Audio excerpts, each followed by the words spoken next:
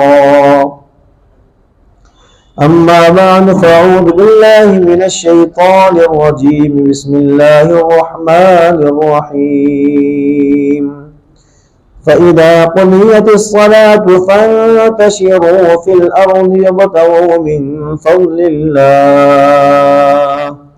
वक़ाल अल्लाहु तबारक व तआला फ़ी मक़ाम आख़र अहल्लल्लाहुल बैअ व हर्रमर रिबा वक़ाल तआला या अय्युहर रुसुलु कुलू मिनत तय्यिबाति वअमलू सालिहान सदक़ल्लाहुल अज़ीम वक़ाल अन्नबी सल्लल्लाहु तआला अलैहि वसल्लम तलबुल हलाल वाजिबुन अला कुल्लि मुस्लिम वक़ाल अन्नबी सल्लल्लाहु तआला अलैहि वसल्लम याती अलन नासि ज़मान ला युबालिल मर्उ मा अख़ज़ मिन्हु अमिनल हलाल अम मिनल हराम वक़ाल अन्नबी सल्लल्लाहु तआला अलैहि वसल्लम इन्नत तुज्जार युहशरून यौमल क़ियामति फुज्जारा इल्ला मन इत्तक़ा व बर्रा व सदक़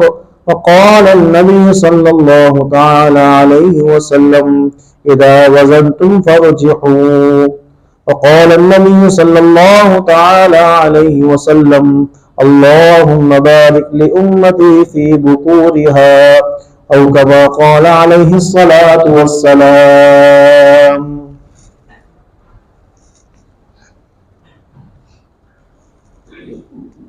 बुज़ुर्गान मोहतरम अज़ीज़ दोस्तों, हलाल तिजारत ये भी इबादत है।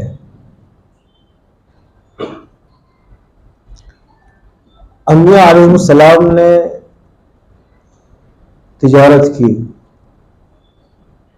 कुछ लोगों ने मजदूरी की, कुछ अंबिया ने तिजारत की, बढ़ई का काम भी किया। खुद हुज़ूर अकरम सल्लल्लाहु अलैहि वसल्लम अजियात के पहाड़ों पर लोगों की बकरियां चराने का भी काम करते थे। हुज़ूर अकरम सल्लल्लाहु अलैहि वसल्लम 2 मरतबा शाम का सफर किया। हज़रत खदीजा कुबरा रज़ियल्लाहु तआला अन्हा के माल को लेकर और वहां तिजारत की। रिवायतों में भी आता है कि हुज़ूर पाक सल्लल्लाहु अलैहि वसल्लम ने खेती बाड़ी का भी काम किया है।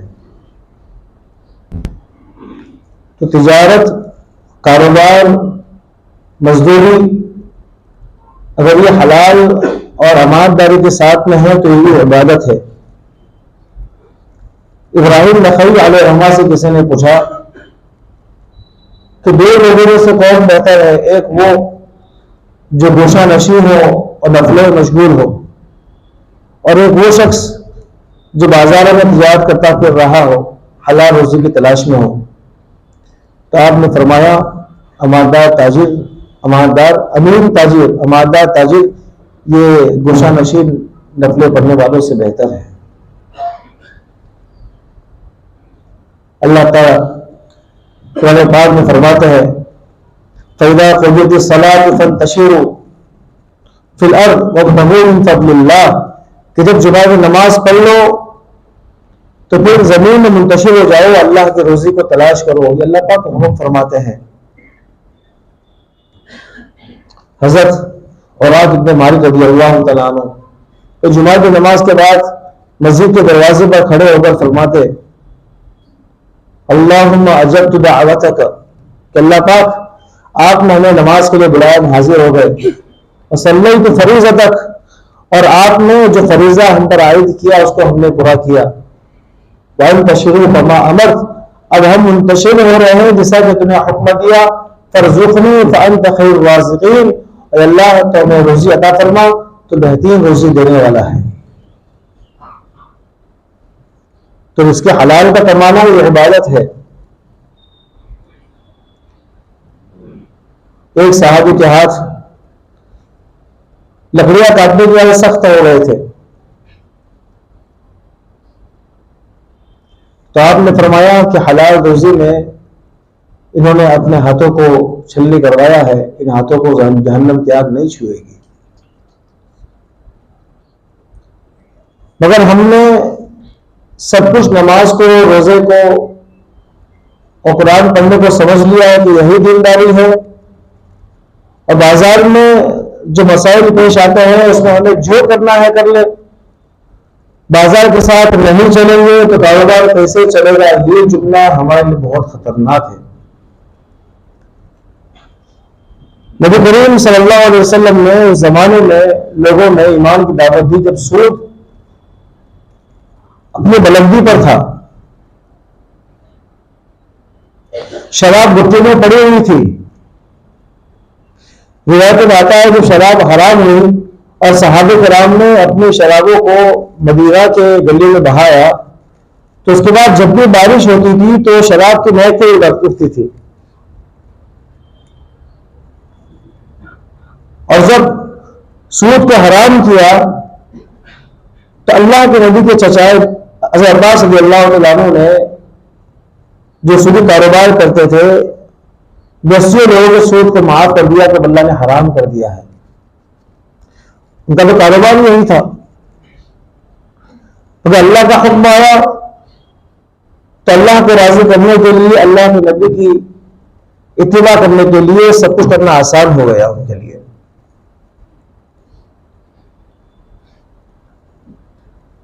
एक ईमानदार ताजिर, इसके बारे में आपने फरमाया, अत्ताजिर सदीक अमीन माल अंबिया व सिद्दीकीन व शुहदा, कि सच्चा और अमीन ताजिर, ईमानदार ताजिर कल क़यामत के रोज अंबिया और सिद्दीकीन और शुहदा के सफ में खड़ा होगा। तो हुज़ूर पाक सल्लल्लाहु अलैहि वसल्लम की एक हलाल कारोबार करने वाले के लिए कितना बड़ा ये वादा है कि अंबिया के सफ में खड़ा होगा, सिद्दीकीन के सफ में खड़ा होगा, और वो लोग जिन्होंने अपने गर्दनों को अल्लाह के रास्ते में कटाया है उनके सफ में खड़ा होगा।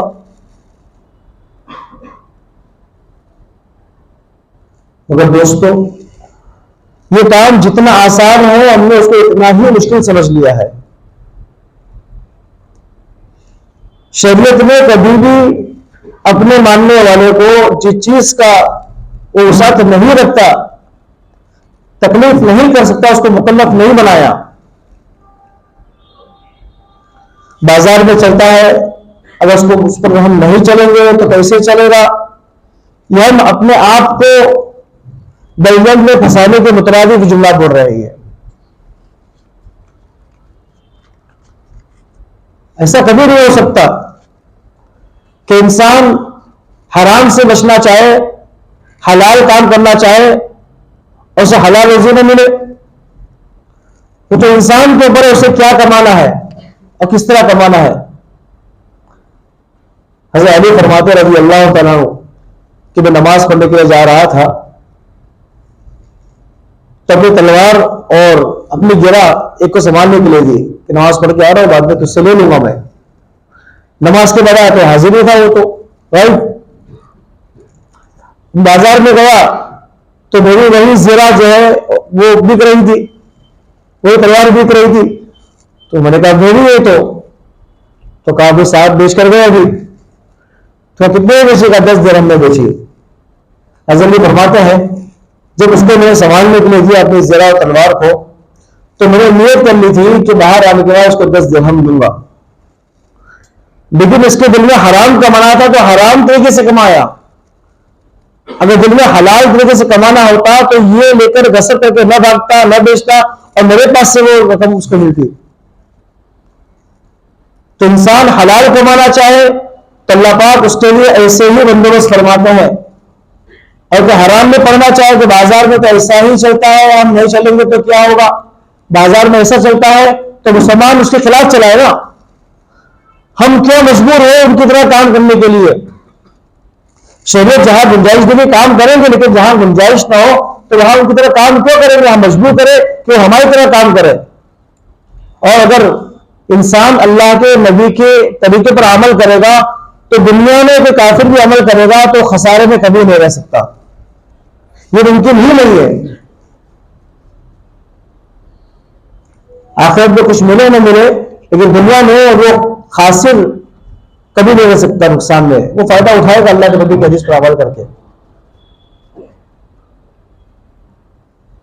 तो हलाल कारोबार करना दोस्तों आसान है, मगर हमने उसको मुश्किल समझ लिया है, और हमारे मुश्किल समझने की वजह से हम हराम के दलदल में फंसते जा रहे हैं। हम मामला की तहकीक में जुस्तजू में नहीं जाते, हमें जो समझ में आ जाता है हम कर लेते हैं। इंसान का मिजाज बना हुआ है, हर बात पूछने का नहीं, हर बात पूछने का नहीं, इंसान का मिजाज बना हुआ है। मैं मस्जिद से बाहर आया तो दो साहब खड़े थे, तो एक मुझसे मसला पूछा तो बोला वो वितर की नमाज में ये मसला पेश आया, तो मसला मुझे पूछ रहा है, बाजू से पूछने का नहीं, वहां लोग को जो समझ में कर लेने का, अल्लाह ने दिन को आसान बनाया है। सवाल मुझसे कर रहा है वो, और जवाब सऊदी में रहता था 4 साल वो, तो वो कह रहा है कि बहुत पूछने का नहीं, जो समझ में आया कर लेने का। तो बेबी चुप रहा, वहां कुछ करने जैसा था ही नहीं, तो हुज्जत करता ना, वो तो खड़ा हुज्जत करने के लिए कि मौलाना कुछ बोले हुज्जत करो, मैं 2-4 हदीस याद करके आया था। वो इत्तेफाकन जुमा की नमाज में मुझे नजर आ गया, वो पहले सुबह बैठा हुआ था, सोच से कुछ और आया था, लेकिन कहना कुछ और पड़ गया।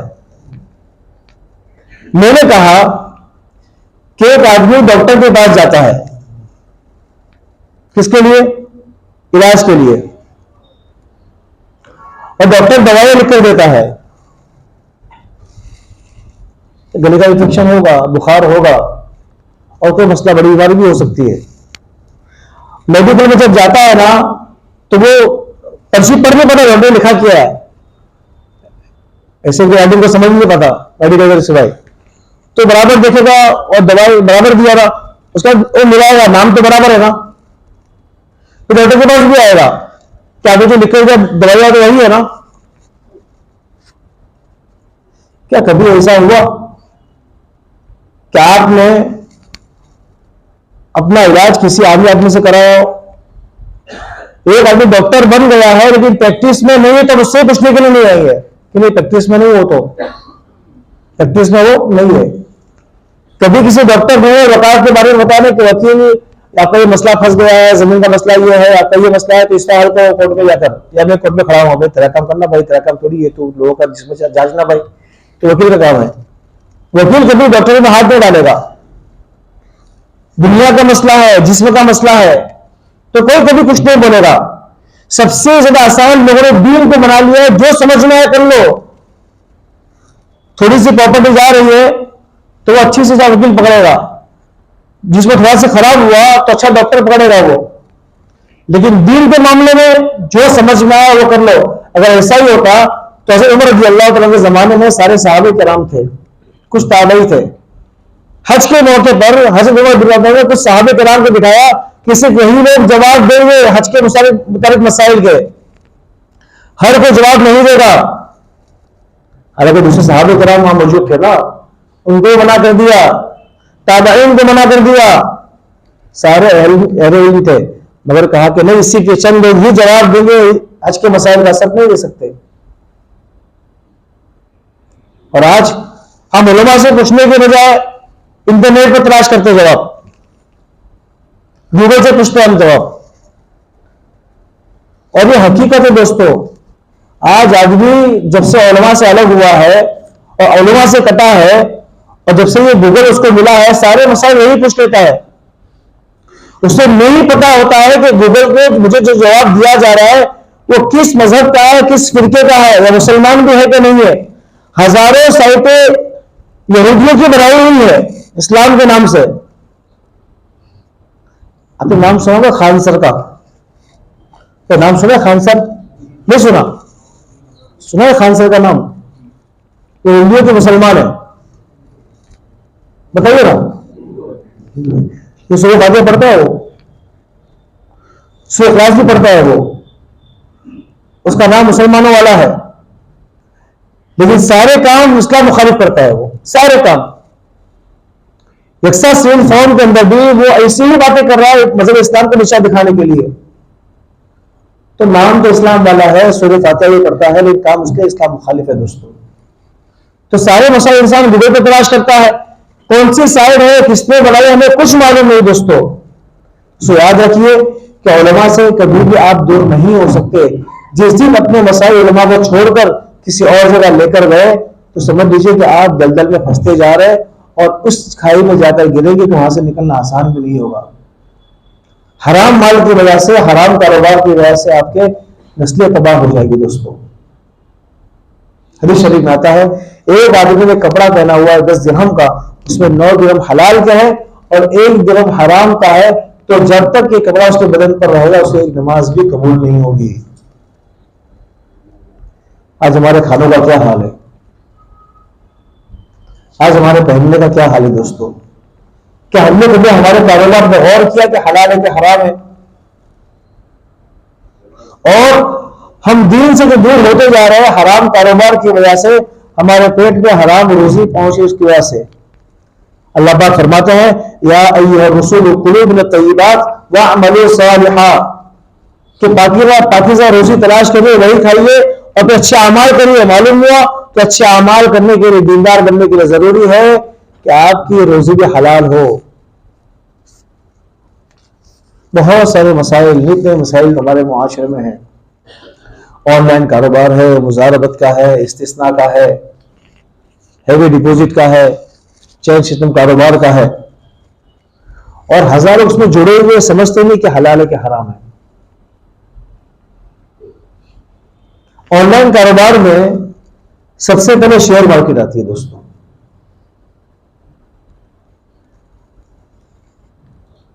शेयर मार्केट में बहुत सारे सौदे होते हैं, उसमें स्पॉट सेल भी है, फ्यूचर सेल भी है, फॉरवर्ड सेल भी है, पुट सेल भी है, कॉल सेल भी है, फॉरेक्स ट्रेडिंग भी है। तो मैंने अपने तौर पर तहकीक की है कि future sale, forward sale, put sale, call sale, short sale किसे कहते हैं। यह मुमकिन है कि तहकीक मुझसे गलत हुई हो, इसका इम्कान है, और तहकीक सही भी हो तो उसके बाद में मसले की रूप से सही पहुंचा नहीं पहुंचा, किसी और को उससे इख्तिलाफ करने की गुंजाइश किसी और मुफ्ती को। इंसान होने के नाते मुझसे गलती होने का इम्कान है, मुझे अंदेशा है, तभी अंदेशा। तो अगर बड़े मसाइल बताने के बाद कोई और मुफ्ती आपको बताए कि नहीं मसला ये नहीं, मसला ये है, तो वो भी सही हो सकता है। वो तो फिर मुझसे बात करें, मुझसे बात करूं कि किस बुनियाद पर आप जायज कह रहे हैं, नाजायज कह रहे हैं, या मैं किस बुनियाद पर जायज नाजायज कह रहा हूं, तो वहां कोई नतीजा निकल सकता है।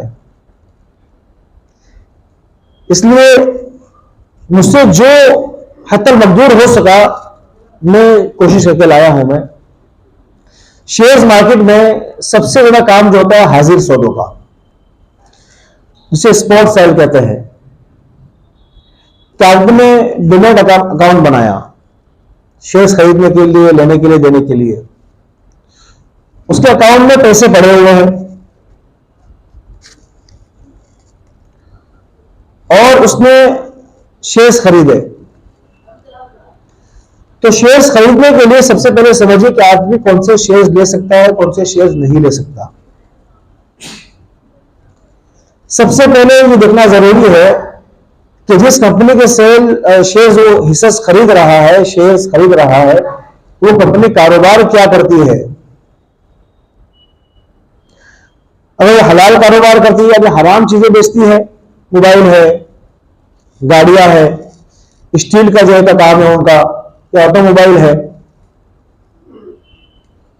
या ड्रग है, दवाइयां है, तो इन कंपनियों को शेयर लेना जायज। और जो कंपनी हराम कारोबार करती है, जैसे इंश्योरेंस के शेयर है, बैंक के शेयर है, या कोई कंपनी शराब बनाती है और शराब बेचती है उसके शेयर है, तो इन कंपनी का शेयर लेना जायज नहीं। अब कंपनियां जो है उनका खुद का भी 25% शेयर होता है, वो जरूरी है।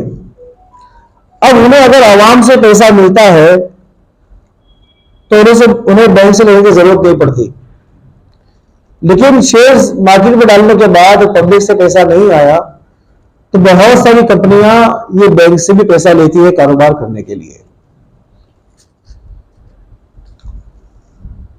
तो इस मामले में बहुत से फुकाहा ने किल्लत और कसरत का एतबार किया है कि अगर ये कंपनियां ज्यादातर बैंक से पैसा उठाती है 40%, 50%, तो ऐसी कंपनी में पैसा नहीं लगाना चाहिए, अगर मालूम है तो। अगर उससे कम है तो किल्लत और कसरत के उसूल के एतबार से आप वहां पैसा लगा सकते हैं।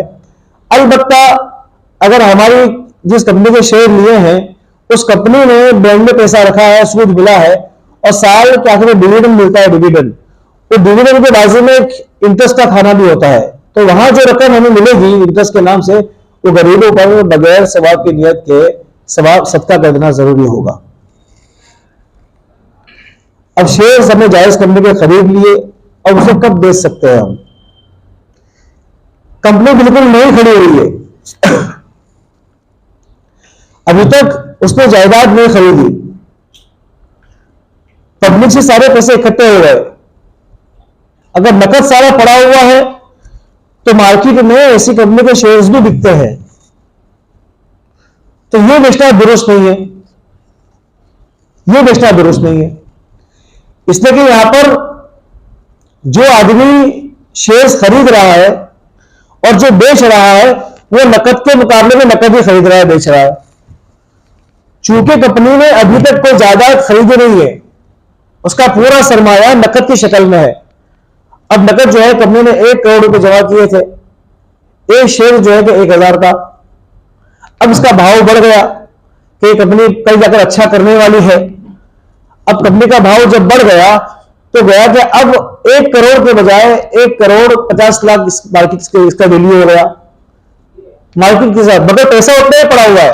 अब आप अगर ये शेयर्स खरीदेंगे 1.5 करोड़ के हिसाब से कि एक शेयर 1500 का, तो पैसे के काले पैसा ही आया है, क्योंकि वहां नकद ही कंपनी के पास पड़ा हुआ है, तो ये जायज नहीं। लेकिन अगर कंपनी ने जायदाद खरीद ली है, कारोबार शुरू कर दिया है, जायदाद खरीद ली है, गाड़ियां है, फैक्ट्रियां है और जो है कि इमारतें हैं, ऑफिस वगैरह है, तो उस कंपनी के शेयर्स खरीदना बेचना बिल्कुल जायज। अब सबसे पहले हाजिर सौदे, क्या आपके अकाउंट में पैसे पड़े हुए हैं और आपने जब शेयर्स खरीदा तो आपके अकाउंट के जितने शेयर्स खरीदा है अकाउंट में से इतने पैसे आपके कट गए।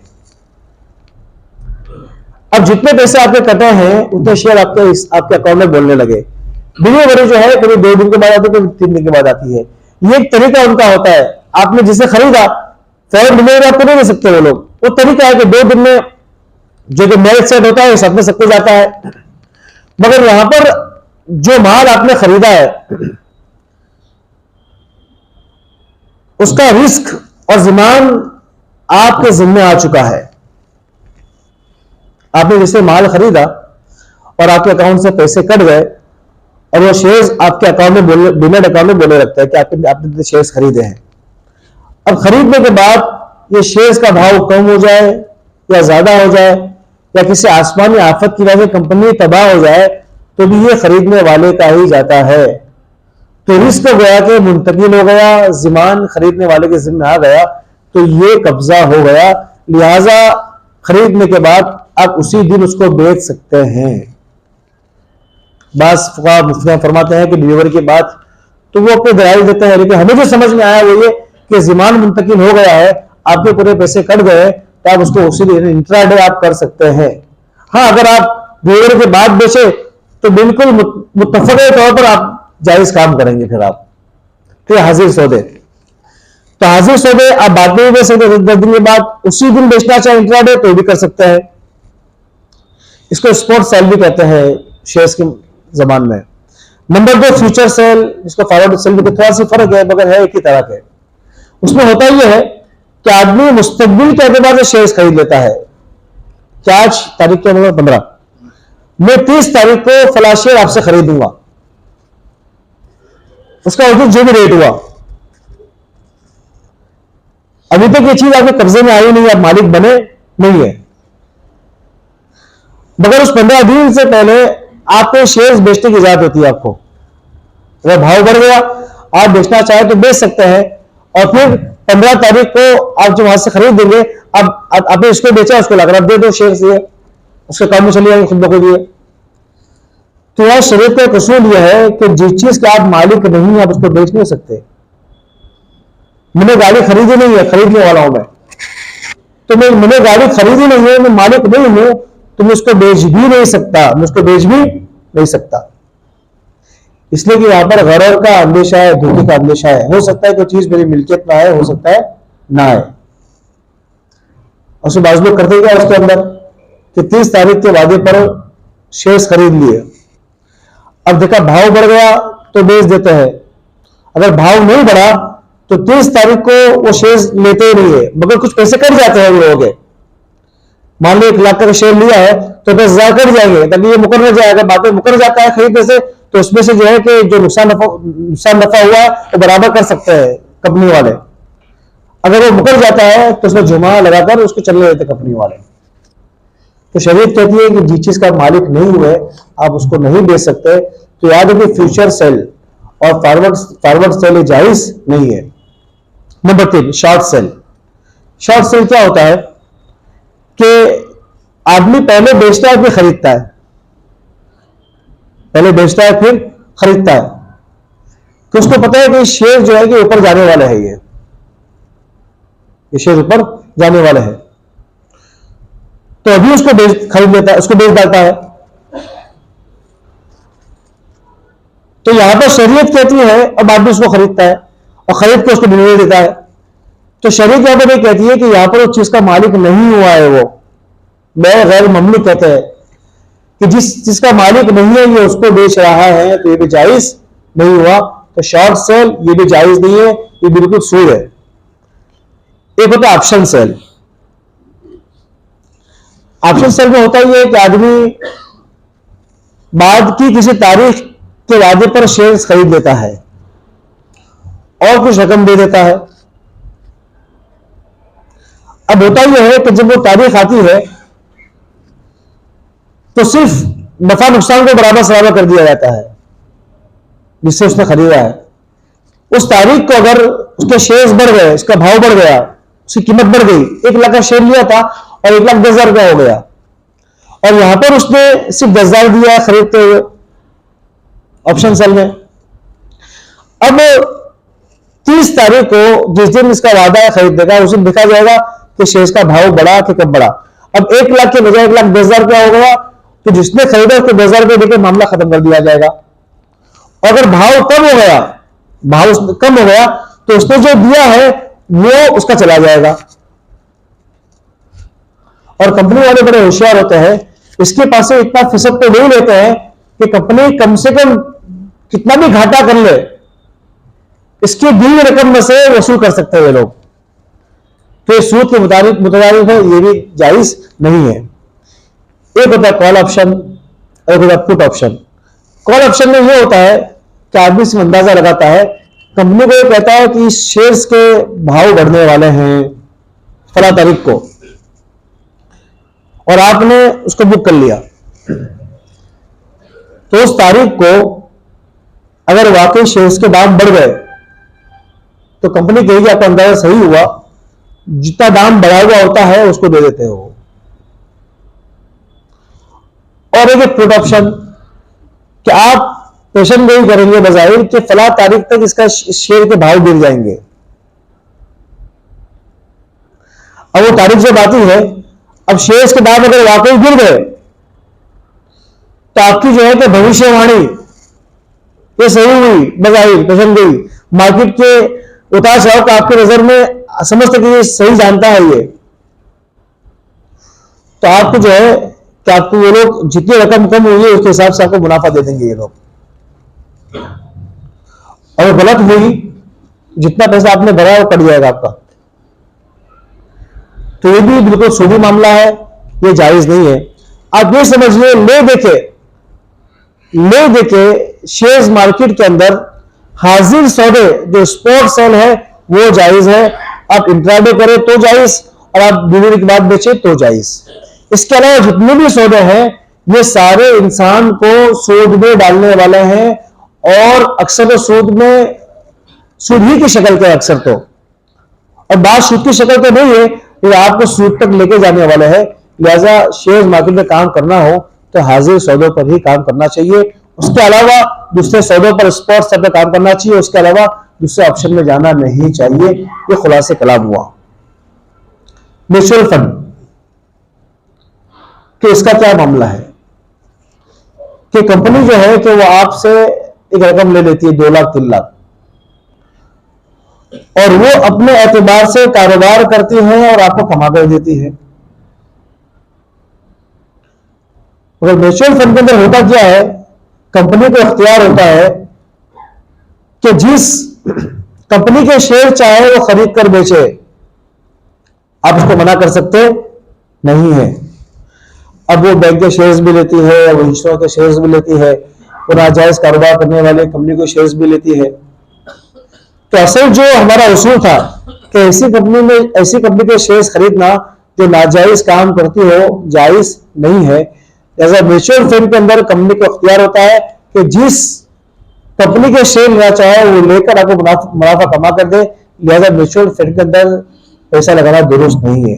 टाटा एथिकल, टाटा वाले ने एक शरिया इंडेक्स के नाम से बनाया है, तो जहां तक मेरी तहकीक है तो उसके अंदर उस बात का एहतमाम करते हैं वो कि जायज कंपनियों में जो कंपनियां जायज काम करती है उसके शेयर्स लेती है और बेचती है।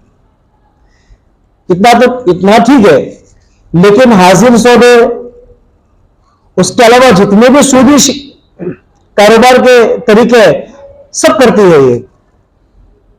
तो शुरू में तो हमने कहा कि जायज है, ये जब मालूम पड़ा कि भाई टाटा एथिकल वाले, टाटा कंपनी भी हाजिर सौदे भी करती है, फ्यूचर सेल भी करती है, शॉर्ट सेल भी करती है, तो हमें कमाकर नाजायज तरीके से दे रही है। लिहाजा टाटा एथिकल कंपनी के अंदर भी लगाना दुरुस्त नहीं है। इसके अलावा फॉरेक्स ट्रेडिंग ये बहुत चल रहा है।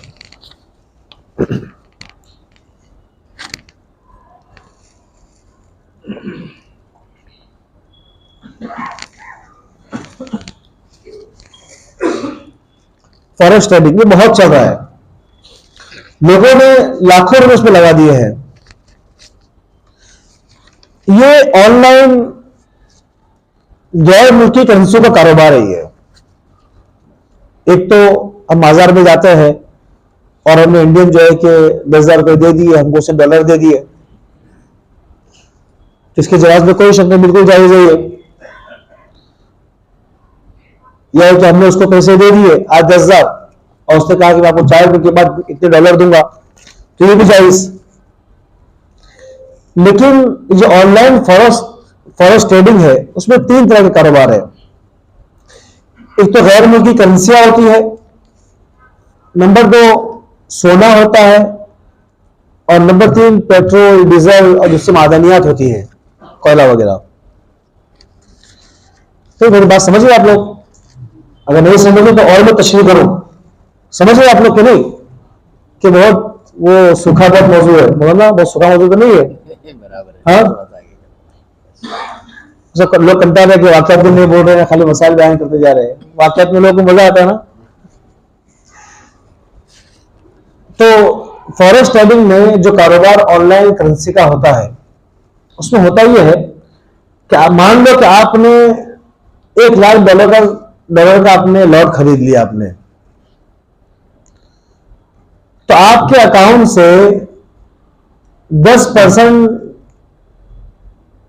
रकम ही कटेगी, कीमत कटेगी, और 90% जो है ये कंपनी आपकी तरफ से अदा करेगी, जिस कंपनी के थ्रू आप डायरेक्ट नहीं कर सकते, आपको दरमियान में किसी भी कंपनी का सहारा लेना ही पड़ेगा।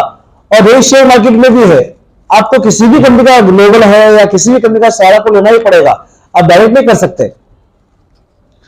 तो यहां आपने $1,00,000 का शेयर खरीद लिया, तो आपको पूरी कीमत का 10% देना है, और 90% जो है ये कंपनी अदा करेगी। अब जो दिन बढ़ता, अच्छा ये जब आपने ये किया तो सबसे पहले कंपनी जो आप पर चार्ज लगाएगी सर्विस चार्ज के नाम से, क्यों आपको खिदमत दे रहे हैं।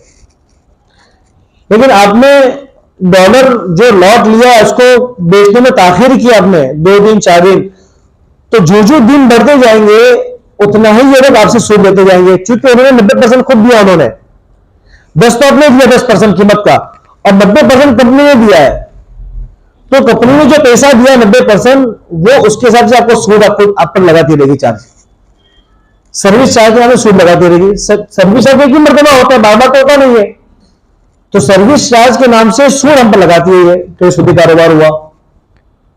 नंबर 2, ये डॉलर आप अगर डिलीवरी चाहेंगे तो आपको डिलीवरी कभी मिल ही नहीं सकती इसकी आपको। अगर वाकई इस तरह कंपनी की डिलीवरी आपको मिल जाए अगर मान लो, तो जितने भी बाजार में बैठे होंगे सारे यहीं से डॉलर खरीदना शुरू कर देंगे। जहां तक हमारा तजुर्बा है और हमारी मालूमात है, इसमें डिलीवरी नहीं मिलती है। अगर वाकई इसका तजुर्बा है कि डिलीवरी मिलती है, तो उस सूरत में अगर पूरा पैसा आपके अकाउंट से गया, पूरा पैसा आपके अकाउंट से ही गया, बीच में कंपनी ने 90% नहीं लगाया है, अगर वो लगाती है तो सीधे मामला हो जाएगा, जो मैंने पहले समझाया। अगर ये पूरा पैसा आपने लगाया है और डॉलर पूरे आपको मिल जाते हैं, आप जब चाहे निकालना चाहे निकाल सकते हैं, तो फिर दुरुस्त हो जाएगा। अगर दरमियान में कंपनी अगर नहीं है या कंपनी अगर है उसके बावजूद पूरा पैसा आपका कटा है, तो आपने $1,00,000 लिए, मान लीजिए कि इंडियन जो है कि वो $1 करोड़ रुपए, एग्जाम्पल दे रहा हूं मैं आपको, और $1 करोड़ आपके अकाउंट से कट गए और आप जब चाहे डॉलर को निकाल सकते हैं, तो जायज हो गया। लेकिन आप बीच में अगर कंपनी ने 90% लगा दिया है, अब चाहे तो डिलीवरी मिले न मिले, सूदी सौदा हो गया, ये आपसे सूद ले रही है, जायज नहीं है। नंबर 2, अच्छा इसमें होता क्या है कि आदमी बहुत कम पैसों में कारोबार कर लेता है, आदमी बहुत कम पैसों में कारोबार कर लेता है, नुकसान भी होता है और कमाना चाहे तो बहुत कमा भी सकता है। इसलिए आदमी इसमें जाया जाता है कि मैं कारोबार करूंगा अगर मार्केट में, तो मुझे 50 लाख डालना पड़ेगा, ना 30 दुकान लेनी पड़ी, सब करना पड़ेगा। या तो अकाउंट खोलो और 1 लाख में शुरू कर दो, 5 लाख में शुरू कर दो, और आदमी जो है कि नसीब से कमाता भी इसके अंदर है फिर, तो आदमी के लिए आसान हो गया है। लेकिन सूदी शक्ल कहां का आती है आदमी समझता नहीं है। आदमी समझता है कि मैं तो सही काम तो कर रहा हूं, मैं डॉलर खरीदा मैंने और बेचा, लेकिन ना उससे कर्जे में आया है, ना डिलीवरी मुझको मिल सकती है, और बीच में कंपनी 90% देकर आपसे सूद भी ले रही है। तो ये घुमाकर देखा जाए तो नाजायज हुआ। अगर आप सोना खरीद रहे हैं, तो सोने में तो शरीयत कहती है कि जब तक सोना मुमय्यज अलग करके आपको न दे दिया जाए, तब तक आप उसको बेच ही नहीं सकते। तो फॉरेक्स में अगर आप सोना खरीदते हैं तो ये दुरुस्त बिल्कुल नहीं हुआ। अब पेट्रोल, दूसरी मादनियात अगर आप खरीदते हैं तो इसकी डिलीवरी आपको मिलती नहीं है। लिहाजा ये कहीं ना कहीं जाकर जुआ की तरह हो गया कि आपको कागज पे दिखाया जाता है, हकीकत में कहीं होगा, इससे इंकार नहीं है, लेकिन आप कब्जा कभी नहीं कर सकते, चाहे तो भी नहीं कर सकते। लिहाजा जुए की शक्ल है, लिहाजा फॉरेक्स ट्रेडिंग ये नहीं करना चाहिए। बिटकॉइन और क्रिप्टो करेंसी का मामला बहुत चला, उलमा ने अपने जुस्तजू पर तहकीक बहुत की, लेकिन अब तक अक्सर उलमा इस तरफ गए हैं कि क्रिप्टो करेंसी और डिजिटल करेंसी जो है बिटकॉइन एक दुरुस्त नहीं है। उसके पीछे कोई ऐसी चीज नहीं है जिसकी मालियत हो, जिसकी कोई मालियत हो। ब्लॉक चेन है लेकिन कोई मालियत नहीं है वो। और वैसे भी शरीयत ने जो तारीफ की है माल की या करेंसी की, तो उसके हिसाब से देखा जाए तो आज के दौर में कोई भी आदमी अपने तौर पर करेंसी बना सकता नहीं है। करेंसी बनाने का इख्तियार सिर्फ किसका है? सिर्फ हुकूमत का है। सोना चांदी एक ऐसी चीज है कि कोई करेंसी बनाए कि ना बनाए, अल्लाह ने उसको बना दिया है तो क़यामत तक करेंसी रहने वाली है सोना चांदी। लेकिन सोना चांदी के अलावा कोई करेंसी बनाना चाहे तो हुकूमत के इख्तियार में है। कोई इंसान कितना भी चाहे कूपन बन सकता है, ये करेंसी नहीं बन सकती। तो लोग बोलते हैं कि भाई हम बिटकॉइन में कारोबार करते हैं तो हुकूमत टैक्स लगाती है। तो टैक्स तो इसलिए लगाती है कि आप काम कर रहे हैं, आप कमा रहे हैं, आप नुकसान कर रहे हैं तो उस पर टैक्स ले रही है। तो उसके टैक्स लेने की वजह से ये मतलब नहीं है कि ये उन्होंने करेंसी मान लिया है। इसीलिए 2 या 4 महीने पहले गवर्नर ने आरबीआई को ऐलान कर दिया था कि क्रिप्टो करेंसी या डिजिटल करेंसी आप कारोबार करते हैं तो बहुत संभाल करिए, किस वक्त आपका पैसा डूब जाए कुछ कहा जा सकता नहीं है। तो ये जितनी भी करेंसियां है, अब तक उलमाए किराम का एक बहुत बड़ा मसला इस तरफ गया है कि इसका कारोबार नहीं करना चाहिए। ये मशकूक दायरे नहीं है, ये कारोबार है या नहीं है। बहुत सारे कार्ड बैंक वाले इशू करते हैं, इसमें डेबिट कार्ड है, क्रेडिट कार्ड है। तो डेबिट कार्ड है उसके इस्तेमाल में तो कोई शक ही नहीं उसके जवाब में कि जायज है, बिल्कुल आपके पैसे हैं वो कट जाते हैं सीधे सीधे, आप कोई चीज खरीद लेते हैं। और कंपनी जो है कि डेबिट कार्ड का सर्विस चार्ज लेती है, ठीक है। जहां तक मसला क्रेडिट कार्ड का है, ये मसला थोड़ा सा टेढ़ा है। उसमें होता यह है कि कंपनी बैंक वाले देखते हैं कि अकाउंट में कितने पैसे पड़े रहते हैं। आमतौर पर 2 लाख 3 लाख 4 लाख वो 1 साल 2 साल दिखती है, 3 साल दिखती है। तो लगता है कि इसके अकाउंट में 2 लाख 3 लाख पड़े ही रहते हैं हमेशा, या कैपेबल निकालता है इतना जमा कर लेता है। तो आपको फोन आता है कि भाई आप हमको क्रेडिट 2 लाख की देना चाहते हैं। कितने लाख की? 2 लाख की। तो इस क्रेडिट का मतलब ये होता है कि आपके अकाउंट में अगर पैसे नहीं है तब भी आप 2 लाख तक की आप खरीदारी कर सकते हैं। आप हवाई जहाज टिकट खरीदिए आप, या उससे वीजा लगाइए आप, या कोई सामान खरीदिए, घर का सामान खरीदिए, आप कोई खाने के लिए जाए उसका बिल पे कर दीजिए। उसका मसला क्या है? तो समझिए कि क्रेडिट कार्ड में होता यह है कि उनकी 2 शर्तें होती है। एक तो ये कि इसका सर्विस चार्ज तो ठीक है, दूसरी शर्त ये होती है कि आपने अगर जो हमने मुतय्यन वक्त बताया है कि 2 महीना आपको क्रेडिट दिया गया है, उस 2 महीने में आपने अगर पैसा जमा नहीं कराया तो फौरन आपको सूद लग जाएगा, आपको सूद लग जाएगा। अब बाज मुल्कों में डेबिट कार्ड चलता ही नहीं है, आपको क्रेडिट के बगैर गुजारा ही नहीं है। अभी मदीना का सफर हुआ, वहां की जो वो ट्रेन चलती है बुलेट मक्का से मदीना, तो टिकट निकालने के लिए डेबिट कार्ड निकाला तो चलता ही नहीं है, वो क्रेडिट ही मांग रहा था, वो क्रेडिट ही मांग रहा था। और क्रेडिट कार्ड से ही टिकट निकल रहा था, वो ऑनलाइन डेबिट चल ही नहीं रहा था। तो बम्बे फोन करना पड़ा क्रेडिट वाले को, और जो है कि उसने सब करवा के दिया, हमको नंबर दिया और ओटीपी, तो टिकट निकल गया। तो बाहर मुल्कों में, यूरोप में तो इसके बगैर कोई कार्ड ही नहीं चलता, चार्ज कार्ड है या क्रेडिट कार्ड है। तो यहां पर ऐसा कहा जाएगा कि आप उसको इस्तेमाल तो कर सकते हैं, लेकिन एक शर्त के साथ में कि आपके उतने पैसे अकाउंट में पड़े हुए हैं, ताकि आप सूद में पड़ने के गुनाह से बच जाए। अगर पैसे पड़े हुए नहीं हैं, क्योंकि वहां तो जरूरत है कि उसके बगैर कुछ काम कर सकते नहीं, और आदमी जो है पैसे जल्दी में घूम सकता नहीं, वहां तो डाका पड़ जाएगा, गुम हो जाएंगे, या कानून मना है तो वो कार्ड ही लेना है। अब कार्ड क्रेडिट कार्ड ही देते हैं वो लोग, या चार्ज कार्ड देंगे आपको, तो दोनों की शक्ल एक ही तरह की है। तो यहां पर आपके पैसे अकाउंट में पड़े हुए हैं, तो इस बात का हमें यकीन है कि अब हम सूद में पड़ेंगे नहीं। तो अकाउंट में पैसे पड़े हुए हैं तो उसको इस्तेमाल कर सकते हैं। अकाउंट में पैसे पड़े हुए नहीं है तो इसमें इस बात का अंदेशा है कि आपने अगर पैसे नहीं भरे वक्त पर तो आप पर सूद लगा दिया जाएगा, और सूद का गुनाह शरीयत में बहुत बड़ा है, बहुत बड़ा है। कुरान करीम ऐलान करता है कि जो आदमी सूद लेन देन करता है तो अल्लाह उसके रसूल से जंग का ऐलान है। ये कितना बड़ा है। हदीस शरीफ में है कि सूद का 1 रुपया देना लेना अपनी माँ से 70 मरतबा जिना करने से बदतर है। तसव्वुर भी नहीं कर सकते इस चीज का। तो तो हमारे वहाँ डेबिट से काम चल जाता है, तो क्रेडिट के चक्कर में पड़ना नहीं चाहिए। बहुत सारे नौजवान इसलिए उसमें पड़ गए कि वो ऑनलाइन जो खरीदारी करते हैं तो क्रेडिट कार्ड में उनको जो है डिस्काउंट मिलता है, तो डिस्काउंट अभी दे रहे हैं आपको स्लिप को चढ़ाने के लिए, डेबिट क्यों नहीं दे रहे वो लोग? हालांकि तो पैसा पड़ा हुआ है अकाउंट में, वहां मिलना चाहिए ना।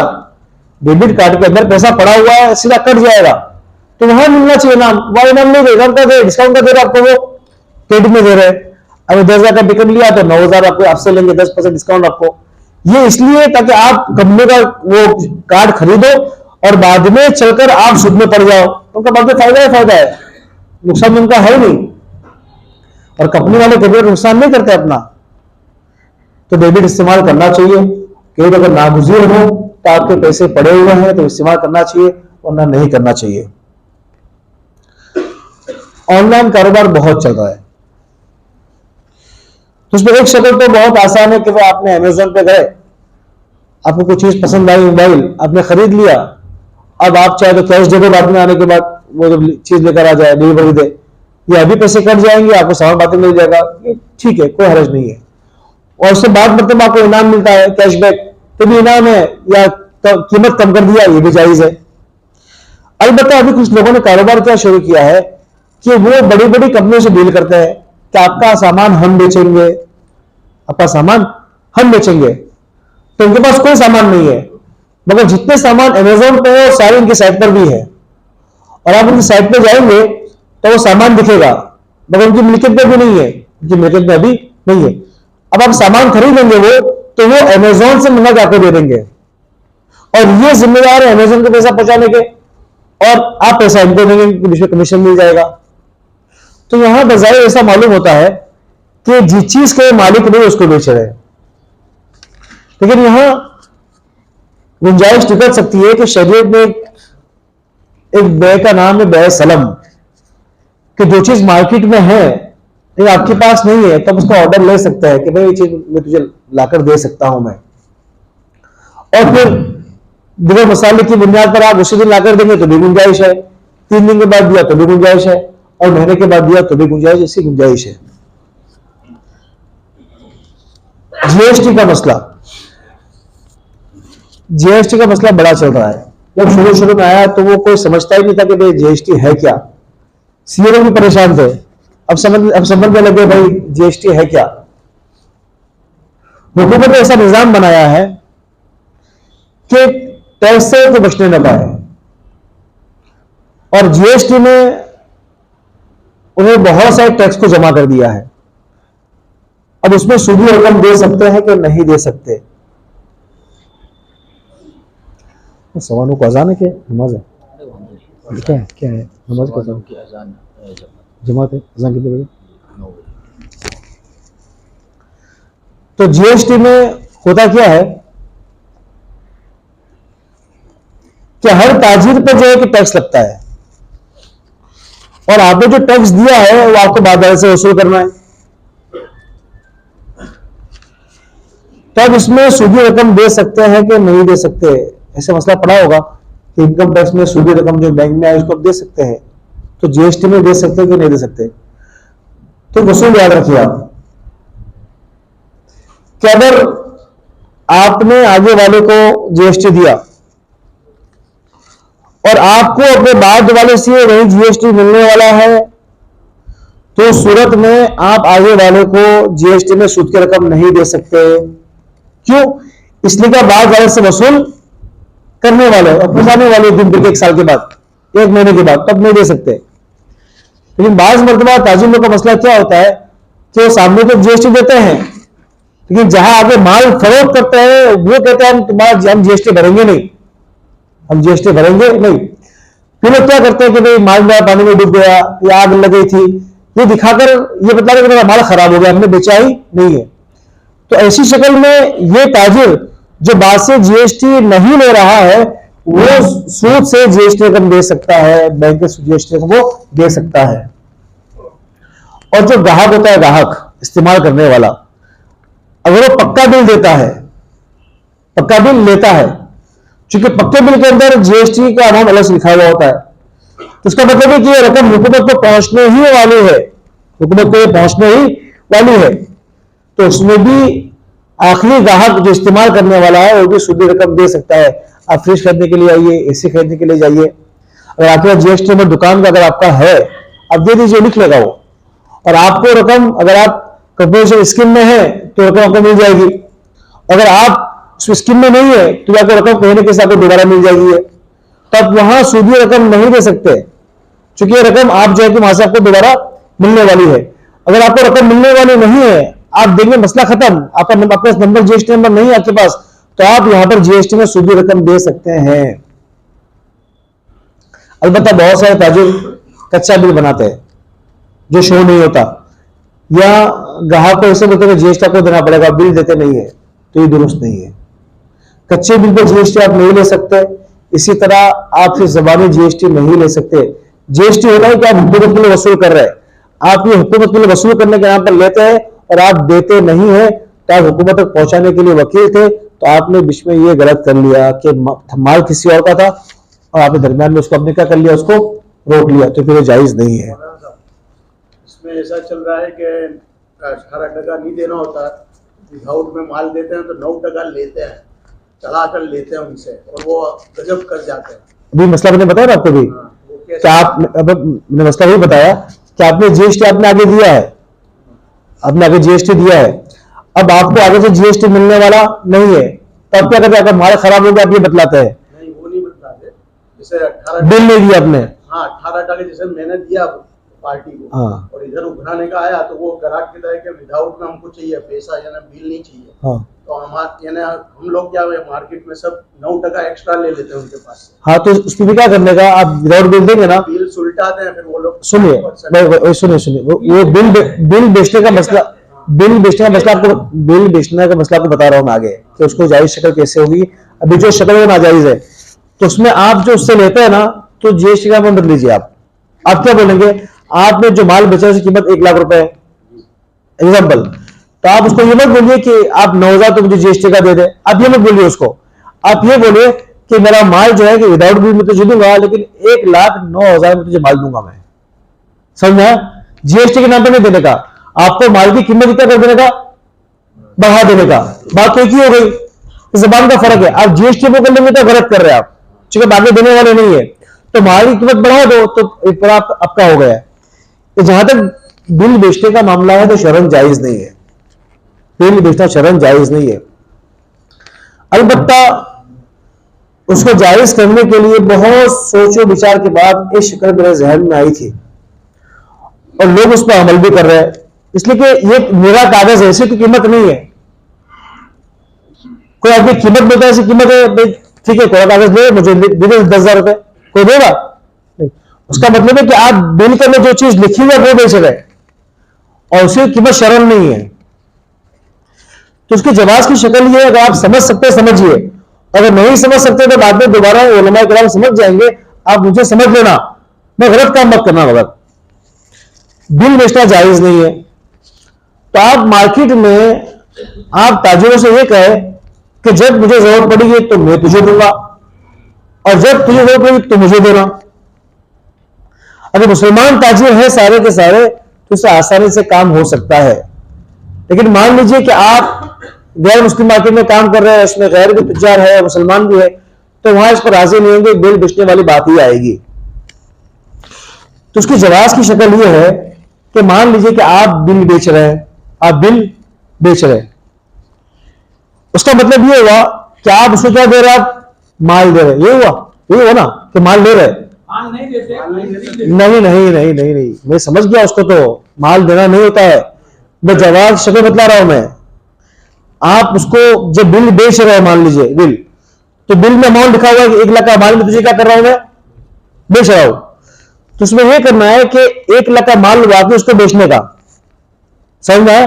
कितने का माल बेचने का उसको, एक माल बेचने का, और माल सामने रखने का भी, और बोला भी तो कब्जा कर ले उसका और उससे रकम ले लेने की। उसके बाद वही माल हमें दोबारा बेच देंगे, कितने में, 1,09,000 में, या कम में करना है तो 90,000 में। समझ में आया? तो बिल बेचना नहीं कहा जाएगा, आपने क्या बेचा, माल बेचा, उसी माल के बदले आपने उसको क्या दिया है, बिल दिया है। बस समझ गया। तो ये करेंगे ना तो आसान हो जाएगा। और बंबई में कई तुजारों को हमने समझाया, इस तरह कर रहे हैं वो लोग। जरूरत तो उनको भी है, हमको भी है, और शक्ल आसान भी है, शक्ल आसान भी है, तो इससे आप लोग कर सकते हैं इस तरह। इसके अलावा बैंक से लोन लेना, बैंक से लोन लेना कि बैंक से कारोबार के लिए या मकान या किसी चीज गाड़ी खरीदने के लिए लोन ले सकते हैं कि नहीं। तो सिस्टम वाला क्या बोलता है कि हम अगर हम जो है कि ऐसे गाड़ी ले लेंगे तो या मकान ले लेंगे तो हम पर इनकम टैक्स की रेट आ जाएगी या वो आ जाएगी। तो रेट कब आएगी, जब आप ब्लैक से लेंगे तो, है ना। तो आपके पास गाड़ी खरीदने के लिए 30 लाख रुपया ब्लैक रखा है, ये सोच सबसे पहले, और बात समझ गए। बेवकूफ बनाते हैं। आप उससे पूछिए कि तुम्हारे पास पैसा रखा है ब्लैक में खरीदने के लिए, बोलता है वो नहीं, तो रेट क्या पड़ेगी जब पैसा ही नहीं है तो। रेट तो वहां पड़ेगी पैसा वो खरीदे, जब पैसा ही नहीं है तेरे पास खरीदने के लिए, तो रेट क्या पड़ेगी तेरे पास। जिसका पैसा पड़ा हो तो वाकई मजबूरी है। अब उससे कहेंगे कि भाई तू बैंक से लोन ले सकता है, क्योंकि यहां मजबूरी है, तो वाकई तुम्हें अगर अच्छा उस पर पहले ये देखना पड़ेगा उसका वाइट हो सकता है कि नहीं हो सकता। अब बाकी मार्केट से वाइट कर सकता है, खुद की फाइल है, रिटर्न फाइल बीवी की बना दो, बच्चों की बना दो जो बालिक बच्चे हैं, और हर साल 1.5-2 खर्चा करो फाइल रिटर्न करने का, तो हर साल 5 लाख तो वाइट हो जाएगा ना हर साल। और 2 साल में 10 लाख हो जाएगा, फिर हो जाता है 30 साल में। तब उसको यूज तो कर सकते हैं, कुछ तो कुछ मिलेगा, भाई से मिल जाएगा, बहन से मिल जाएगा, जो होली रिश्ते वहां से हदिया ले सकते हैं आप। किसी और दोस्त से लिया तो लोन है, अब आपको चुकाना है वो तो अगर हो सके तो दोस्तों से, बहनों से, भाइयों से लेकर जो है करे, ताकि सूद पे पढ़ने की नौबत ना आए। लोग पढ़ते नहीं है, क्यों, उनको तो लेना ही लोन है, उनको तो लेना ही लोन है। वरना आप सीए के पास जाएंगे तो सीए के सबकी फाइल होती है कि किसका किसका वाइट कितना पड़ा हुआ है, और बाद मतलब सामने वालों को भी वाइट देना होता है। अगर नहीं दिया तो चल जाएगा वाइट, तो वो खत्म हो जाएगा वो। तो सीए आपको जो है कि बराबर वो बिठा के देता है कि आप कहां से ले सकते हैं, आपके ताल्लुक में कौन कौन है, आप लीजिए, भाई बहनों से लीजिए। कोई रास्ता नहीं बनता है तो ये क्या ब्लैक पड़ा हुआ है, बाकी रेट पड़ने का अंदेशा है, आप खरीदेंगे और मजबूरी है तो आप बैंक से फिर लोन ले सकते हैं। आपसे इतना बोल देना कि हाँ अगर रेट पड़ने का अंदेशा है ले लीजिए, ये दुरुस्त नहीं है। आप वाइट नहीं कर सकते, फाइल रिटर्न आपकी हो रही है, भाइयों की हो रही है, तब भी पूरा नहीं हो रहा है, तब जाकर आप वहां से ले सकते नहीं है। इसी तरह हेल्थ इंश्योरेंस, लॉकडाउन में बड़े मसाइल सिखा दिए, बड़े मसाइल सिखा दिए लॉकडाउन ने। इंश्योरेंस वालों के आने की वजह से इलाज महंगा हो गया। जो इलाज पहले 1 लाख में होता था वो 4-4 लाख का हो रहा है। एक बहुत बड़े ताजिर का फोन आया, बहुत बड़े ताजिर का फोन आया और कहा कि मेरे पोते को दाखिल किया था मैंने अस्पताल में, और उन्हें 5 दिन में 10 लाख का बिल दे दिया। तो क्या इंश्योरेंस करने की गुंजाइश है? हालांकि 10 लाख उसके लिए कोई माना नहीं है, 10 लाख उसके लिए कोई माना नहीं है। वो एक दिन में 20 लाख कमाता होगा, 30 लाख कमाता होगा, लेकिन ये बोल रहा है कि ये नाजायज दे रहे मेरे पास 10 लाख रुपए, ये मुझे भारी पड़ रहा है, अब इंश्योरेंस करा लो तो ये जान छूटे। आप समझे कि नहीं? तो बड़े ताजिरों के लिए मुश्किल हो रहा है, तो जो गरीब है उनके लिए कितना मुश्किल होता होगा। और लॉकडाउन में तो मामला यहां तक पहुंचा कि आप किसी बड़े अस्पताल में जाते थे तो पूछना कि इंश्योरेंस है कि नहीं, इसका कहा है तो दाखिल करते, अगर नहीं है तो कब मुझसे पढ़ने में लेके जाओ। ये तजुर्बा है मुंबई में, हमारा तजुर्बा है ये। कुछ हमारे जानने वाले गए थे एक बड़े अस्पताल में, प्राइवेट में, का इंश्योरेंस किया हुआ है तब तो ठीक है, वरना ले जाओ सूझ जाओगे, यहाँ पर कहीं बेचना पड़ेगा आपको, फिर कहीं में लेके ही चले गए बेचारे वो। तो हालात बहुत बिगड़ते जा रहे हैं। जब से इंश्योरेंस कंपनी आई है उसके बाद से इलाज बहुत महंगा हो गया है, और फिर लोग कहते हैं कि बाकी लोग ज़कात दे देंगे। बहुत सारे लोग बगैर इलाज के चले गए, और आज भी कोरोना के अलावा आज भी बहुत सारे लोग इलाज न कराने की वजह से चले जाते हैं, इसलिए कि आपने ज़कात भी अब जानने वालों को देता है, घरों को देता है, दूसरों जानते नहीं इनको। और जानने वालों को इसलिए देता है कि ज़कात देने का तो जब से देना पड़ेगा, हलाल रकम लिया देना पड़ेगा। क्या देना पड़ेगा? ज़कात दे रखूंगा इसके लिए तो मुझे देना पड़ेगा, तो ज़कात देके मामला खत्म हो, एहसान भी हो जाए, काम भी हो जाए उसका। तो आदमी अब गैर रिश्तेदारों को ज़कात देता भी नहीं, हालांकि समझ में आता है कि भाई ये बहुत मजबूर है, इलाज नहीं देता, आदमी रोक के रखता है ज़कात को, 2-2-3 साल रोक के रखता है उसको। ये सही तरीका नहीं है। अब शरीयत ये कहती है कि हेल्थ इंश्योरेंस, शुरू में सारे मुफ्ती मना करते थे कि दुरुस्त नहीं है, लेकिन सोचने का जाविया थोड़ा सा बदला कि बाजार में आपको मशीन खरीदते हैं, कारोबार की बड़ी मशीन खरीदा या फ्रिज खरीदा, ऐसे खरीदा, तो वो कंपनी वाले बोलते हैं कि 1 साल तक सर्विस फ्री। क्या बोलते हैं? 1 साल तक सर्विस फ्री। 1 साल हो गया तो फोन आएगा आपको कि आपको सर्विस कॉन्ट्रैक्ट करना है, तो क्या आपको 500 या 1000 रुपये भरने हैं, और उसके दरमियान में अगर ये आपका एसी खराब हो गया तो हमारे बंदे बनाने के लिए आएंगे और सामान का पैसा देना पड़ेगा, अगर ज्यादा प्रीमियम है तो सामान में हम लगाएंगे। ये होता है कि नहीं होता? तो शरीयत कहती है कि जायज, ये क्या है? जायज। अब हमारा कहना यह है कि यही चीज इंसान की पार्ट्स पे ले आओ।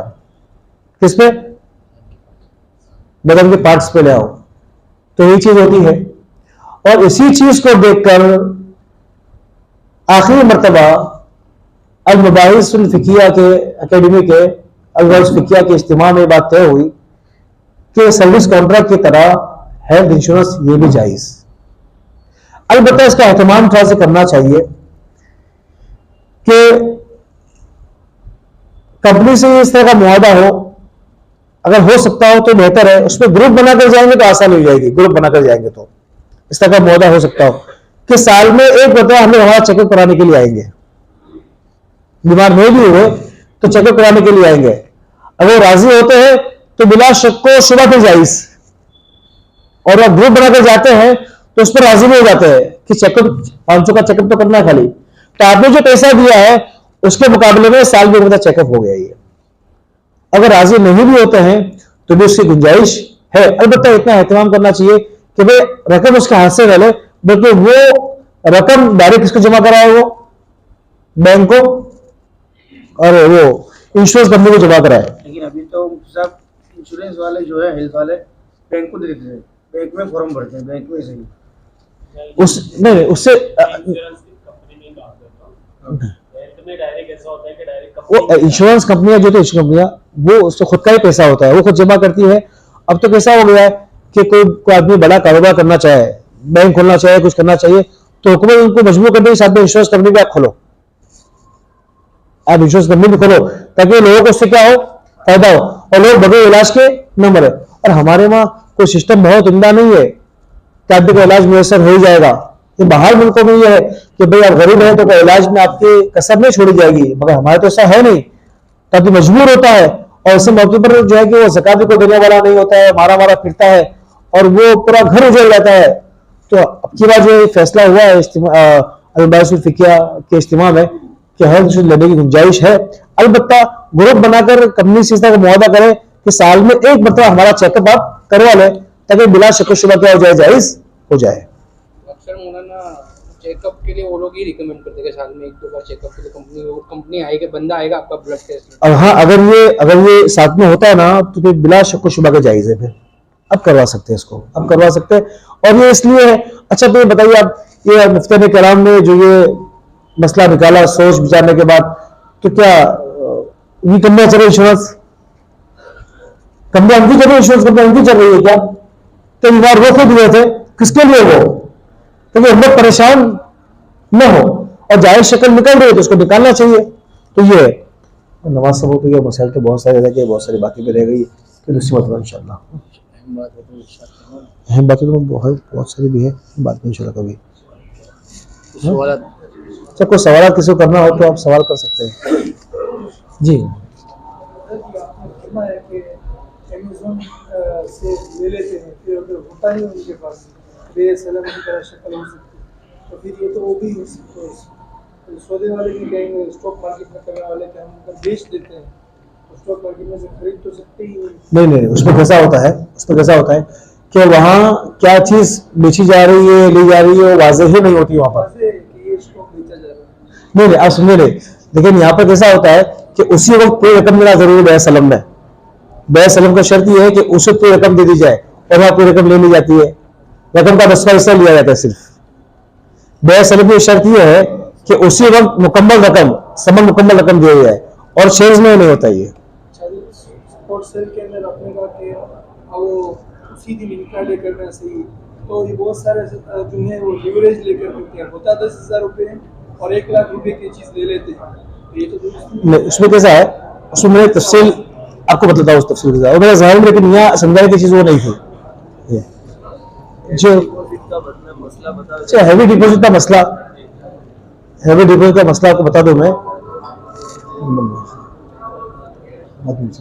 दुआ कर लो, सुभान अल्लाह, हमद, सुभान अल्लाह, हमद, अशहदु अल्ला इलाहा इल्ला अल्लाह।